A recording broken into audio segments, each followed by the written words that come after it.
Koe loto whakaaho ki a whakaloto lahi mua whakatoa melie me wholofola. Ka venga, whekau a sihova. Potu wholofola e soto vahi wanoa ves ua ki he whā. Pea na e wholofola aki mai e he otua ai ngahi fo i lea ko e ni o pehe.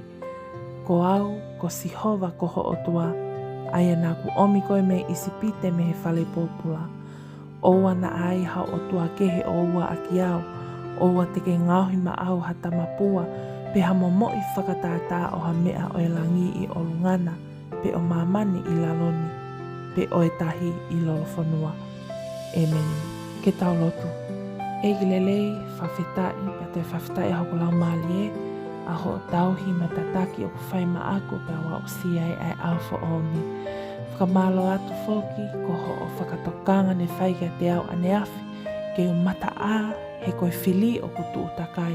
Moi fie kalaisi o kune hoko mai ki he mamani koe ni. Ke ne le ei ai huafa ma oni o e awhiona.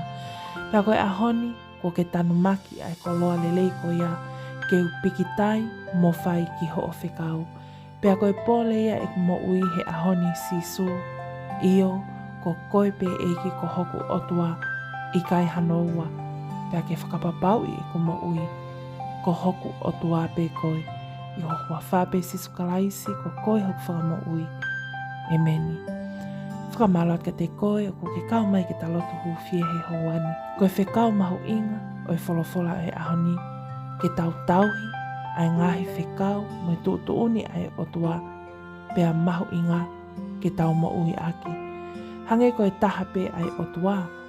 Lahi e taimi o ku tau toe ai e ki tau tau ai ngahi koloa ma te lie o e mamani koe ni. Ke mua mua ia he otua o ku tau tui ki ai.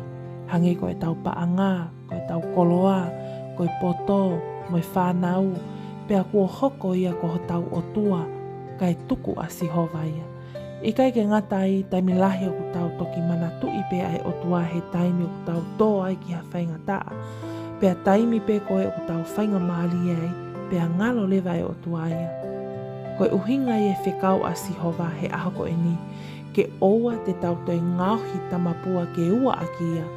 Pea oku pole i ki tau tau kau ngā tau pe mo koe sisu he ahoni, ke whakapapau i e tau mea kotoa pe, ke mua pe ai otua. Ko ene whekau ke tau whai ki ai. O oua e ilo pe ki ai, pe whai whakamamata pe. Koe whekau a sihova ke tauhi ke matauhi. Io ko sisu kalaisi ia e whekau ko ia, ke tau tui ki hono tātaa, pea mauai ai mo ui taingata. Amen. Thank you to you all who have joined and subscribed to this channel. If you're new here, welcome. Don't forget to subscribe. That way you're kept up to date on daily prayers of hope and encouragement from the Bible. Also check out the description box below for all links to our social media platforms as we provide daily devotions and ministry for the youth and young couples. Thank you and God bless.